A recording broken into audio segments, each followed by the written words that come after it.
एक छोटे से शहर में आरव नाम का लड़का रहता था।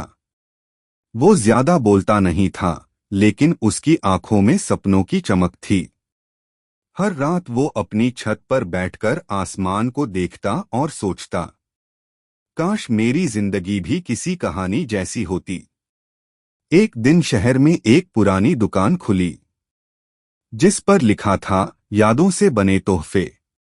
आरव अंदर गया और वहां उसे एक चमकता हुआ लैंप दिखा, जिसके अंदर फोटो नहीं, किसी की कहानी चल रही थी।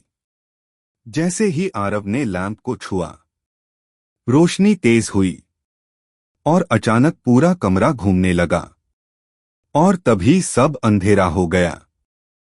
आरव की आंखें अचानक खुलीं, लेकिन वो अब उस दुकान में नहीं था। वो एक अंधेरी जगह में खड़ा था। चारों तरफ दीवारों पर चलती हुई तस्वीरें थीं। तस्वीरें नहीं, लोगों की आखिरी यादें। अचानक पीछे से आवाज आई, तुमने लैंप को छुआ है, अब ये लैंप तुम्हें नहीं छोड़ेगा।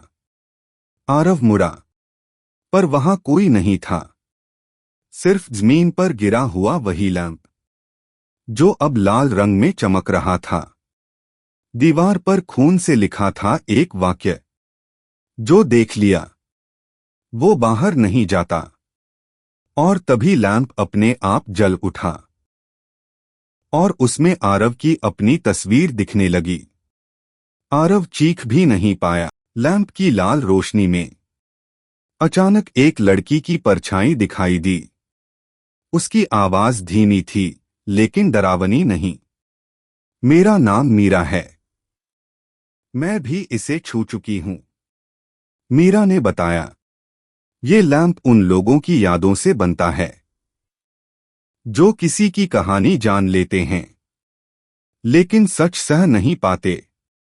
मीरा ने आरव की तरफ देखा और बोली, इसे तोड़ा नहीं जा सकता, पर कोई एक यहां रह सकता है, ताकि दूसरा बाहर जा सके।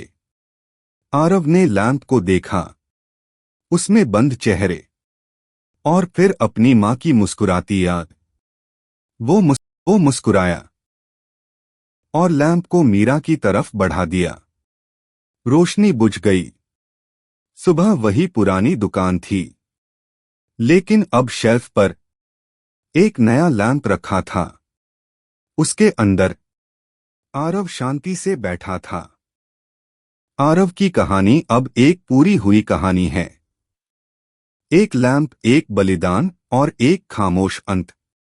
जब भी कोई उस दुकान में जाएगा, उसे बस एक खूबसूरत लैंप दिखेगा, लेकिन कहानी सिर्फ वही समझेगा जो ज्यादा देर तक उसे देखे।